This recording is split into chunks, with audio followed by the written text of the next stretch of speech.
खुशामदीद कहती हूँ। मैं हूँ आपकी होस्ट डॉक्टर शीबा अकरम। आज हम एक बहुत अहम मौजू पे बात करेंगे। जैसे कि हमने पहले भी अपनी सीरीज एक बनाई थी प्रेगनेंसी के दौरान होने वाले मुख्तलिफ प्रॉब्लम्स। आज बात करेंगे प्रेगनेंसी और उसके साथ फाइब्रॉइड्स की मौजूदगी। फाइब्रॉइड से मुराद है रिसोलियाँ, जिन्हें आम जुबान में कहा जाता है। ये गोश्त की गिल्टियाँ या मांस की गिल्टियाँ होती हैं जो कि बच्चेदानी के अंदर मौजूद होती हैं। जब कोई औरत प्रेग्नेंट होती है तो प्रेगनेंसी के दौरान भी फाइब्रॉइड यूट्रस की जो मौजूदगी है वो हो सकती है। और अगर प्रेगनेंसी और फाइब्रॉइड दोनों इकट्ठे हैं तो उसका क्या असर पड़ेगा और क्या नुकसानात हो सकते हैं, उसके बारे में आज बात करेंगे। अगर किसी खातून के अंदर जैसे कि प्रेगनेंसी के दौरान फाइब्रॉइड्स हैं तो एक पहली बात तो ये कि ये फाइब्रॉइड्स की जो तादाद है ये मुख्तलिफ हो सकती है।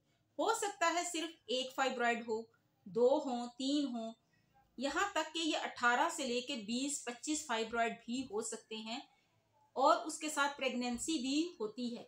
मैंने खुद ऐसे पेशेंट्स को हैंडल किया है, देखे हैं मैंने।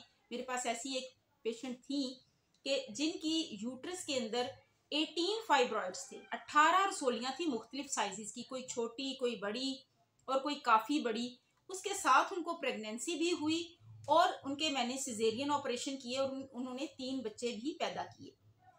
तो पहली बात यह कि ये आप देख लीजिए कि कुछ लोग समझते हैं कि अगर उनकी यूट्रस के अंदर फाइब्रॉइड्स हैं तो वो प्रेग्नेंट नहीं हो सकती। तो प्रेगनेंसी हो सकती है फाइब्रॉइड के साथ भी, लेकिन कुछ प्रॉब्लम्स होते हैं, मसले हो सकते हैं। जैसे एक बात यह है कि कितनी रसोलियां हैं, दूसरी बात यह है कि उसका साइज कितना है, और तीसरी चीज यह है कि वो रसोलियां कहाँ और किस जगह पर मौजूद हैं। कुछ रसोलियां ऐसी होती हैं जो कि सीरोजा यानी सबसे बाहर जो एक छिलका सा होता है यूट्रस के ऊपर, उसके नीचे होती हैं सब सीरोजल फाइब्रॉइड्स। उसका इतना मसला नहीं होता क्योंकि उसकी जो भी ग्रोथ होनी है वो बाहर की तरफ होनी है, लिहाजा वो इतना प्रॉब्लम पैदा नहीं करती। दूसरी होती हैं जो कि यूट्रस का जो मसल मैस है उस मसल मैस के अंदर होती हैं, उसके गोश्त के अंदर होती हैं, तो वो थोड़ा प्रॉब्लम पैदा कर सकती हैं।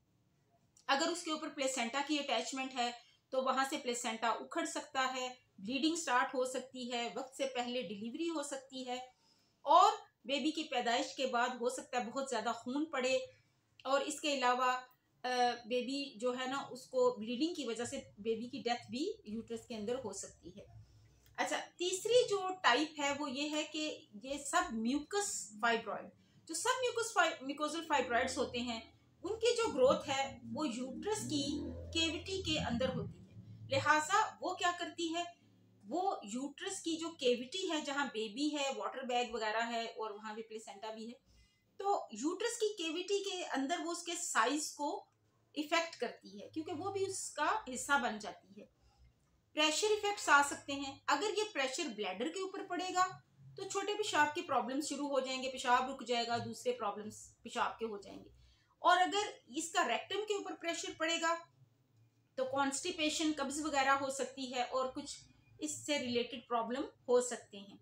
प्रेशर इफेक्ट के अलावा अगर ये रसोलियां जो हैं, ये फाइब्रॉइड्स अगर लोअर यूट्राइन सेगमेंट पे हैं तो ये क्या करेंगे कि ये डिलीवरी को नॉर्मल होने ही नहीं देंगे, क्योंकि ये बेबी ने भी नीचे से गुजरना है तो ये आगे खड़ी हैं, लिहाजा सिजेरियन ऑपरेशन करना पड़ेगा।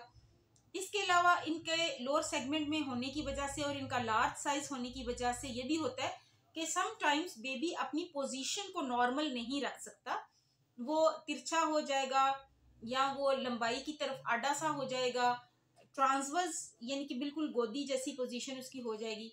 ऐसी सूरत में जब पोजीशन नॉर्मल नहीं होती तो भी बेबी जो है वो नॉर्मली डिलीवर नहीं हो सकता। इसी तरह जैसे जैसे प्रेगनेंसी बड़ी होती है साथ साथ ये फाइब्रॉइड्स भी बड़े होते हैं। इनके अंदर कभी कभी रेड डीजनरेशन की पेचीदगी पैदा हो जाती है।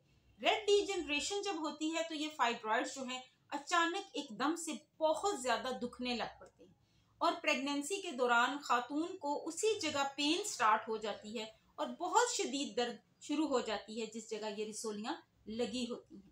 और साथ में फिर तेज दर्द की वजह से उनको वॉमिटिंग आती है, उनको लाइट फीवर हो सकता है और उनकी कंडीशन इमरजेंसी ट्रीटमेंट वाली बन जाती है। ये पेचीदगियों को हमें हमेशा अपने जहन में रखना चाहिए। इसके अलावा कभी कभी ये होता है कि जब मसल के अंदर फाइब्रॉइड होता है तो यूट्रस के मसल ने जब कॉन्ट्रैक्ट करना है तभी बेबी ने पैदा होना है, तो मसल के अंदर एक इनर्शिया आ जाता है, उसके अंदर मूवमेंट नहीं आती, पेन स्टार्ट नहीं होती, तो बेबी नॉर्मल नहीं हो सकता। उस केस में भी ऑपरेशन करना पड़ जाता है। इनर्शिया के अलावा कभी कभी ये जो रसोलियां होती हैं, ये इनका एक पेडिकल होता है, ये किसी एक पेडिकल पे खड़ी होती हैं, तो वो ऐसे घूम जाती हैं ये अपने पेडिकल के ऊपर, इनकी ट्विस्टिंग मूवमेंट आ जाती है। उस ट्विस्ट की वजह से इनके अंदर जो ब्लड वेसल्स का एक होता है, जाल साहब कह लीजिए, या एक खून की कुछ नालियां हैं, उस ट्विस्ट के साथ वो भी ट्विस्ट में आ जाती हैं, ब्लड की सर्कुलेशन रुक जाती है, और सर्कुलेशन रुकने की वजह से इस्कीमिक पेन, बहुत शदीद दर्द पैदा हो जाती है। तो ये कुछ पेचीदगियां हैं, जैसे कि अगर मैं आपके लिए इनको समराइज कर दूं या दोबारा से एक दफ़ा बता दूं कि या तो ये सम टाइम हमल होने ही नहीं देती, निकालनी पड़ती हैं। हमल हो जाए तो वक्त से पहले बच्चा पैदा होने का खतरा बन जाता है। वक्त से पहले पैदा ना हो तो बच्चे की पैदाइश के बाद खून पड़ने का खतरा पैदा हो जाता है। और इसके अलावा बच्चे की पोजीशन ठीक ना होने की वजह से सिजेरियन चांसेस ज़्यादा बढ़ जाते हैं। जो प्लेसेंटा है, जिसे हम आफ्टर बर्थ कहते हैं, वो उखड़ जाए तो हमल के दौरान ही पेट के अंदर यानी यूट्रस के अंदर ब्लीडिंग आ जाती है और उससे बेबी की लाइफ खतरे में पड़ जाती है। ऐसी सिचुएशन में करना क्या है? इस रसोली के साइज पे नज़र रखनी है, रेगुलर अल्ट्रासाउंड कराने हैं, और बेबी और रसोली दोनों की कंडीशन को एड्रेस करना है, देखना है, और जो भी ट्रीटमेंट करना है बर वक्त करना है। चैनल को देखते रहिए, लाइक शेयर सब्सक्राइब कीजिए और हमारे साथ बने रहिए। बहुत शुक्रिया। अल्लाह हाफिज़।